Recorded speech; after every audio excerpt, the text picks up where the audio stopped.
we move along to our first guest of the day. And I said at the top of the show, it always feels special. There's always something in the air when royalty is among us, when the greatest of all time is among us, the man who flew this flag better and prouder than anyone in the history of mixed martial arts. You know him. He's the greatest fighter of all time. He's the greatest welterweight champion of all time. That ain't changing anytime soon. He is the pride of Saint Isidore, Quebec, Canada. And with the UFC finally, after 10 long years, returning to Montreal in just a couple of weeks' time, we thought we gotta talk once again to George Rush St-Pierre. And so without further ado, we say hello, we say bonjour to the great George St-Pierre. Working out? Do you never take a break, my friend? What's going on here? Yeah, man. Thanks for the introduction, my friend. But just finished. I'm going at it with some young guys who are training hard, and they're. It's not like wine. It doesn't get better over time, unfortunately. I love it. What kind of training are you doing? MMA training? Now today I did jiu-jitsu because I had a shoulder surgery a few months ago, so I'm picking it up now. Soon I'll be 100%. And are you training for something in particular? No, I'm training because for me, I'm a martial artist. I love to learn. I've been doing this for decades, and I learned 2 new moves today that I never seen before. Wow. I mean, it's literally always the same thing because but I learned new ways of entering the back that I never seen before. So, even at this stage of my life, I keep learning every day, every time I step in the gym, Do you enjoy training more without a fight on the horizon? Just as this chapter of your life, is training more fun as opposed to training for a fight? Yeah, it's more fun. It's much less stressful for me. It's more therapeutic because it helps me be a better person, and I love it. I love the camaraderie I have with my training partner. I love to learn. I love the sport. The only thing I dislike, it was when I was competing. It was before the fight. Not knowing if you will be badly hurt, humiliated, or winning the ultimate honor. For me that was the thing that I hated the most. By the way, George, the last time I saw you, I don't know if you remember this, we were in Paris together at the Olympics. I saw you at the Canada House. That was the last time we spoke. Did you enjoy the Olympics, and did you get to go to any events? Oh, yeah. I had a friend and training partner that was competing there, and Alex Moore. And so it was a lot of fun. And I mean, it did not happen the way he wanted because he got matched with the gold medal, the guy who won the gold medal right off the bat. So he lost, but he happened to score on the guy. And for him, I think it was a learning experience. And it was a learning experience for me to see the best in the world go wrestle together. It was amazing. You always have a million things going on, George. It's amazing. I see you all over the world. You're always doing incredible things. And I just got this in the mail. This is unbelievable. This is the greatest. I was like, what did George send us here? This box right here might be the greatest box ever in the history of boxes, and it's for a hot sauce. Look at this. Look how it opens. This hot sauce. I feel like this was like gold being sent to me, George. I don't even want to open it. I'm afraid because it's gonna break. There's one here and another one here. You've got your own hot sauce now, George. What is this? Tell us about this. The KO. What is this with Lord's Hot Sauce Company? Yeah, it's a product that is from Canada with Canadian chefs and with Canadian ingredients. It's all bio, no GMO. There's one, the more pale one, it's a hot sauce, but the other one that is darker, it's really a strong one. I like my food spicy, and I decided to go along with the project, and it was a lot of work, because we tested a lot of different ingredients, because it needed to be, for me, the best hot sauce ever. So that's how we made it. It was a long process in the making, and now it's out, and I hope people will enjoy it. I can't wait to try it. Thank you to Phil for sending it to us. And what about this UFC Gold Edition that you're doing with Bud Light, this can? Is it true that there's like a piece of the belt in there from when you fought Nick Diaz? Is that true? Yeah, it's true. So last time I fought in Montreal, it was with Nick Diaz a few decades, not a decade, like a few years ago, but almost a decade. I think it was UFC 158, right? Yeah, like a decade ago, roughly, but even more than a decade ago, actually. Sorry, Crazy. but time flies. It's crazy. But I wanted to give a chance to the fans to raise gold, and we did that for the fans. It was a fun project, and I hope people will enjoy and Why tune in for it. why do you think it's taken the UFC so long to come back to Montreal? Well, I think normally when they do a show, they need a local guy to headline the show. But I think in Montreal, people love combat sport, and it was a strong demand for them to come back. Because if you look normally when they go in Paris, they have a French guy Yeah. headlining the card. They go to I don't know Miami, they have a guy from Florida headlining the card, and the same thing, So except Vegas. Vegas, I would say it's because it's the fighting capital of the world. You can see guys from every nationality headlining a card, but normally when they go somewhere else, they want a local guy to headline. But Montreal loves we love combat sport, and there was a strong demand. I love Montreal. I love Quebec. I love Canada just as much as you. I've been waiting for the next guy, the next you, the next Rory, the next Olivier Aubin Mercier. And I don't know who that person is. And there's Ayman Zahabi who you'll be cornering, and we'll get to him in a moment. But I've been waiting for that next wave of Canadian MMA stars, and I don't feel like it's there yet. Do you share the same concern that I do? I was in an era that I was very fortunate to be in an era that there was a lot of talent where when I was competing, and not only that, I remember at the time everybody was training in their own gym, and I made an alliance with Patrick Cote, David Loiseau, the guy in Victoriaville, Steve Claveau, Rory McDonald, Dennis Kang. So Steve Vigneault, everybody, all the top fighters in the country at least once a week got together to spar and exchange. Mm. And then after they returned in their own gyms to train, and it created a very competitive, but not in a malicious way, in a way that it was inside Canada, very competitive, but in a way to help each other. And I don't see that sometime today. And I feel like it's missing because in Canada, we have a big territory, but we don't have the numbers to compete with other countries. We don't have the numbers to go against US, Russia, Brazil, or Europe. So we need to train with each other if we want to be competitive. And at the time, when I create that alliance, a lot of guys they didn't really get along together, but at least they were training together, and it was very competitive. I remember, like after a Friday, if things didn't go your way, you were immediately thinking, "Oh man, I'm gonna get him back next week." It was because it was like sort of it took a part of your pride, and you need that competitiveness inside, from the inside, but not in a malicious way. We never tried to hurt each other, but it was about pride, and you're trying to recreate a similar environment that you're going to compete in.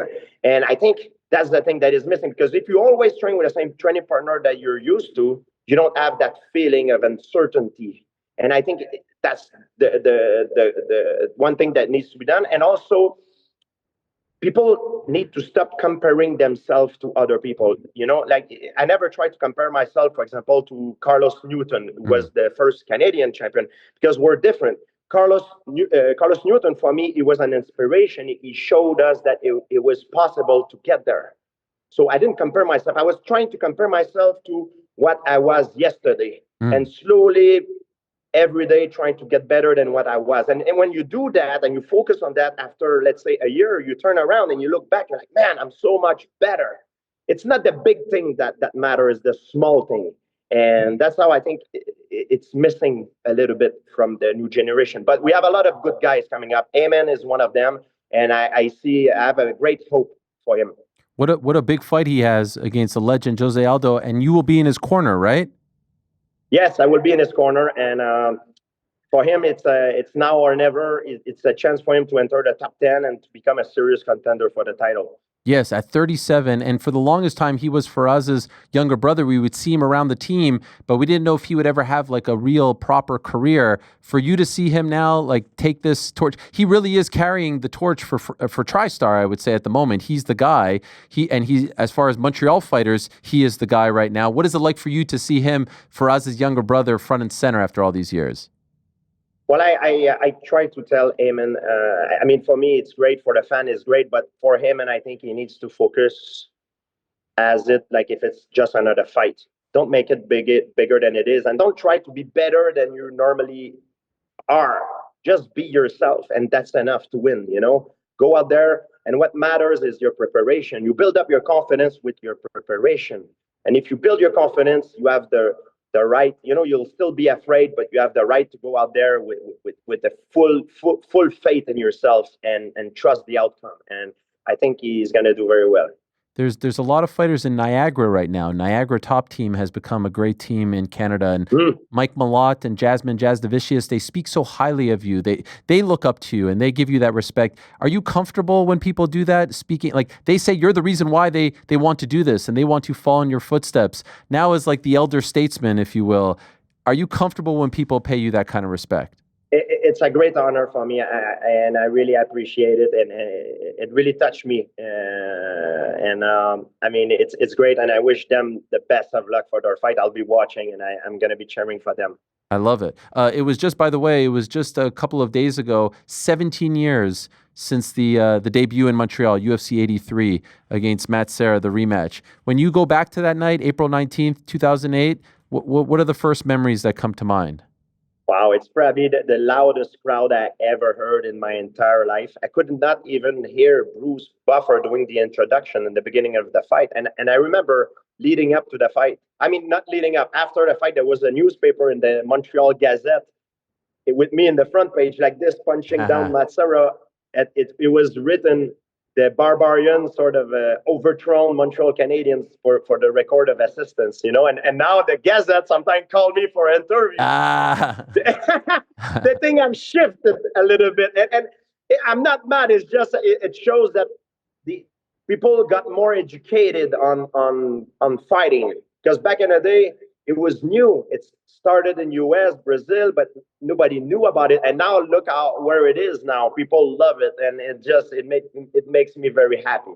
I remember you've told us about how nervous you would get before the fights. You would look at yourself in the mirror. You would sometimes throw up. The debut, were you more nervous than ever because there was so much pressure on you to get the belt back, but also being in Montreal for the first time as a UFC fighter? Was that the most you were ever nervous? It's weird to say, but when I was young, I thought that later on in my career, I will get used to it and I'm going to be less nervous. But turns out that every fight, when you're successful, every next fight is bigger than the last one because there's more at stake. So you get more nervous and it gets worse and worse. But the thing that happened is that you learn how to deal with it better. And I learned how to domesticate my fear. And the way I overcome my fear, I mean, you never overcome it, is by how well you prepare yourself. And when you prepare yourself the best you can, you build up your confidence. And if your confidence is not the absence of fear, it's knowing that you have what you need in order to succeed. And it's normal to be afraid. I made peace with it. There's no courage without fear, and you should not be afraid of it. And tell me what is the scariest, Ariel. If I tell you before a fight, let's say you're my opponent, and I tell you, man, hey, I'm gonna kick your ass. I'm not afraid of you. Or I tell you, hey, Ariel, I'm scared as hell, but man, I prepare myself the best I can. And there's nothing in the world, not even a feeling that gonna take away from me the opportunity that I'm gonna walk through the octagon and I'm gonna beat you, and I don't care. Even if I'm scared, I'm gonna walk the walk no matter what, and I know I'm the best I can be. What is the scariest? For me, the second version is way more, because it's real, it's authentic, and that's how I felt before every fight. And I didn't need to hide myself behind my feeling because I knew I was afraid. But when it was time to walk, you fake it until you make it. In a way, you put on a mask, you go all in. It's like a bluff in poker. You go all in, and if you lose, it's because the guy he's better than you, and there's nothing you can do. But if you you know what I mean, but you know you have not turned the corner. You have done everything you could to be optimal, to be the best you could be, and that's the way I took it. And the outcome, I don't control it. Me myself as an entity, I do not control. The only thing that matters and count is the task and the objective thing that I need to do. And when you learn how to do that, to sort of hypnotize yourself that way, you become with an unbreakable mind, and that's scary, my friend. That fear is somewhat of a privilege. Having that pressure is a privilege. You don't have that in your life now. Do you get it from other sources? How do you recreate that? Hey there, sorry to interrupt. Just want to remind you, if you haven't already, please do hit that subscribe button. We would appreciate it very much. And while you're at it, give us a thumbs up too. We've got live shows, interviews, clips, and a whole lot more going on this here channel. All right, now back to the show. In my life, when I grew up, I got bullied when I was young in school. So I used to deal with fear from a very young age. And I learned that confidence can help you overcome the fear. And like because I was bullied, it was a very traumatic experience when I was young. But now I realize that it made me better to deal with it later on in my mixed martial art career, because there's a lot of mental warfare in mixed martial art. There's a lot of guys that are going to try to intimidate you. They're going to say things that try to make you derail off your game plan. And because I learned how to put a shield around myself in a very young age, I think it helps me. And I learned a lot about psychology and a little bit of self-hypnotizing, hypnosis. I think it makes me much better. And I never been, I'm very athletic and I'm very strong and fast, but I never been I don't think I became champion because I was the most athletic or I worked the hardest. There's guys just as athletic as me, even more athletic, guys that work just as hard. But the thing that made the difference, I think, is that mentally, I was never afraid of getting out of my comfort zone in order to improve. And when you do that, you have done everything you could to be the best you could be. So you have the right to go there confident, fully confident. And confidence is the most important thing. You can have all the skills in the world, but if you don't have the confidence, you can't reach your optimal, your full potential. And recently, I saw that you tried some ayahuasca, huh? I did that during COVID. I can't tell you where and when, but I always wanted to do this because I'm very curious about consciousness. What is consciousness? The religious people will say it's your soul. The scientists will say it's the chemistry in your brain. And we all dream sometime and remember our dreams. And what does that mean? What is real? What is not real? Is this real? Because like René Descartes says, if you put a straw, let's say in a cup of water, the straw is bent, but the straw is not really bent. It's your senses that fools you. If your senses fools you once, it can fool you twice and forever. So what is consciousness? So I decided to go on a journey, and I tried it. I wanted to do it once. I never took drug. I've tried marijuana when I was at school back in the day, but I never did anything else. But I always wanted to try that, and I wanted to learn about consciousness, and I did it, and I'm very happy I did. It's not a recreative drug. It's not fun, but I learned more about myself. And I'm happy I did it. I did it once, and I don't think I'm going to do it again because I love my brain, and it's still a drug. They call it medicine, but it's still, a psychedelic. But I'm very happy I did it. It was an incredible adventure. George, we see a lot of sad scenes in MMA. Like this past weekend, we saw Anthony Smith. He said he was going to retire, and he goes out bloodied and sad. The game usually beats the fighter. It's very, very rare to go out the way in which you did. No one has ever gone out the way in which you did. Khabib, close, but you had way more title defenses, 10, 13 title victories. When you see this, and then even, I don't know if you pay attention, like it seems like BJ is in a tough spot too, and life after fighting. When you see your fellow fighters and the state that they're in post-fighting compared to the right moves that you made, I'm not trying to heap all the praise on you, but you really did it the best way. How does that make you feel? Well, the temptation is always there, but there's something that you cannot beat. It's time. And all we have in this world, sooner or later we're gonna lose it, whatever it is. Like a materialism. We think about, oh, I'm building up my legacy, Yeah, people remember me now. The next generation, the other one, maybe the other one, but in a few generation, nobody will care. So it's my ego that want my legacy, and it's good as a fighter because you want that pride, you want that ego to carry you because it helps you to be more successful. But when you retire, you have to learn how to dissociate yourself from it, and that's what I I worked on for since I retired, and it's very very hard. And there's a lot of guys that they don't know when to stop. They think they can beat time, but it's impossible. It's a cycle of life. You cannot beat time. Everything we have now, it's temporary. We all gonna leave, and everything will be lost forever. You know what I mean? So when you learn, I learned that, and I made peace with it, and you know what I mean. It makes me sad when I see guys they messed up their health, and because when you retire, normally you have another half of your life to live. So it's important that you stay as healthy as you can, and also if you retire on a winning streak. They tell you pass the torch. Fuck that. Don't pass the torch. Retire on your term, not on their term. It's a selfish sport, and you have to be selfish. You know what I mean? And when you feel it's time to retire.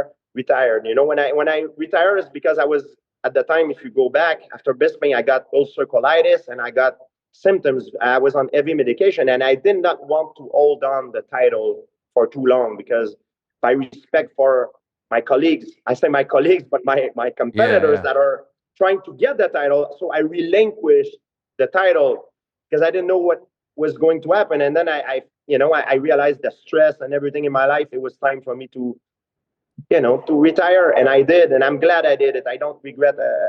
I don't regret it. There's always going to be in the back of my mind. Oh, if I come back, I think I can beat him. I think so, but this is my pride talking. It's not the what I should follow. I love seeing you at the events and being celebrated. I know when you walked away, I think Dana was upset that you were giving up the title. How would you describe the state of your relationship with the company now? Oh, I'm in good term with Dana. I saw him in Saudi Arabia last time, and we're good friends. We talk about stuff that we could not talk before. Like stuff that I was thinking when during negotiation, and he was thinking going on, and it's funny. We have a funny relationship, and I love Dana. He's a good guy, and he gave me actually a device that helped me sleep. He sent it in my house, and Oh it's man. something that costs a lot of money. It's a frequency. It sends your body frequency, and it helps you sleep. And it's amazing. And I have a great relationship with Dana, and I like him. And I have to say, Ariel. On that note, you always been you're a reporter, and your job is to deliver the news, and you're one of the guy that I really look up to in a way that you know, everyone was afraid of UFC, and everybody was like always doing what they were be told, and you didn't follow that. You stick to your value, and you report the news the way it is, no matter if it was brutal or not, and if it could impact your career, and you always did and stood up for your ideology, and I respect that. Oh man, thank you. That means the world to me. You know how much I love and respect you. So thank you for that. I'll just ask you two more things and then I'll let you go. The guy fighting in the main event, the champion Belal Muhammad, says he's getting close to being the GOAT in the welterweight division. You have 10 successful title defenses in a row and 13 victories in title fights. He has no defenses in a row. He had a great run, multiple, but when you hear this, do you laugh like that? I I wish him the best of luck, and maybe he will be the GOAT. Like I told you earlier about ego, I learned how to try to dissociate myself with my ego. A guy who does not do that will still be like, no, because I got more title than him, blah, blah, blah, bullshit. But man, I wish him the best of luck. And you know what? The record are made to be broken. And I wish him the best of luck. And he's very skilled. He's got all the tools that he needs to become the GOAT. Not only in my division, in the GOAT, in the entire UFC roster, you know, and I wish him the best of luck. And if he does, congrats to him, and I wish him the best in his journey. But right now, he has a lot to do. You know, it's not done yet. You know, he needs to prove it. You know, to him, to himself, and also to you know for in terms of legacy for his stat. But it's good that he's hungry and he has a lot of pride and ego because you need that in that game. It's a very egotistic industry, and you need to be that way, you know. And if you would not be that way, you know, people don't understand. Sometimes they think it's some kind of arrogance. I don't see it as a kind of arrogance or an insult. I see it as a competitive spirit, someone who's very competitive and who's very proud and has very high hope and faith in himself. And I wish him the best of luck. Last one, there's a guy named Tom Aspinall who every time I speak to him about the game, about life, about the career, he talks to you. He talks about you being his inspiration, you being his favorite fighter, you being the guy he wants to be like. He looks up to you with the utmost respect. I mean, I was just talking to him about you, and he adores you. He's in a tough spot right now. I don't know how much you follow, but he's waiting for Jon Jones. Does he move on? He feels like his career is being halted by one man. What advice, if any, would you give to Tom Aspinall, who I think is very frustrated right now because he thinks he's the best, but there's a guy holding him up? Well, if I could give Tom, and thanks for that. I mean, it's a great honor for me to hear that. I think Tommy needs to focus on the next task. I remember when I lost to Matsera, I was making the mistake of trying to focus on Matsera to get my revenge immediately. But I had a few other fights lined up before to get to that. And if he's only focusing on Jon Jones, and if Jon Jones does not come back right away, he's not focusing on the right thing. He needs to focus on what is next, the next path, because the rest it's a distraction, you know, and things that needs to be done will be done. You know, I don't know what Jon will do, but as a fan, I would love to see this fight. I mean, because in terms of legacy and accomplishment, Jon Jones is the best. You know what I mean? Uh, but and I understand Tom from his point of view that he's a proud fighter. He wants to be the best. But now it's all depend on what Jon want to do. If Jon still want to do this, if he's compensated fairly, all that plays. So Tom should not focus on that because it's outside of his control, and he's waiting a lot. He's wasting a lot of energy focusing on that. And I know it's very hard, but he need to sort of self-hypnose himself to focus on the next thing and be hungry about the next task. And by doing this, only focusing on the next thing, he's going to build up his legacy, and perhaps one day he's going to be the greatest. You know, he's got all the tools as well to be, you know, a lot of people, you know, want this fight to happen because a lot of people believe like, oh, he's the guy that's going to crack Jon Jones' code, you know, and as a fan, I want to see this fight. You know, and I understand on both sides. You know, Jon want to be compensated. It's a game. It's a negotiation game. You know, it's a chess game. And on the other side, Tom is waiting. You know, and I understand both point of view, but from Tom need to focus on what's next, and the rest sort of try to clear your mind and only focus on that thing. You know. Great advice. You're the man, George. You see right there on the screen, you could see there's a doll of you over there on the left and Bret Hart. To me, no one represented Canada on this stage better than you two, and so it's always important for me to have you guys up there. Good luck with the hot sauce. I will be trying it tonight with my family. Good luck with Bud Light. Good luck to Ayman Zahabi and the team in Montreal. Can't wait to see you there. Please. And Ariel, I'm saying this. We organize an evening right after the weigh-in, May 9, with the fans.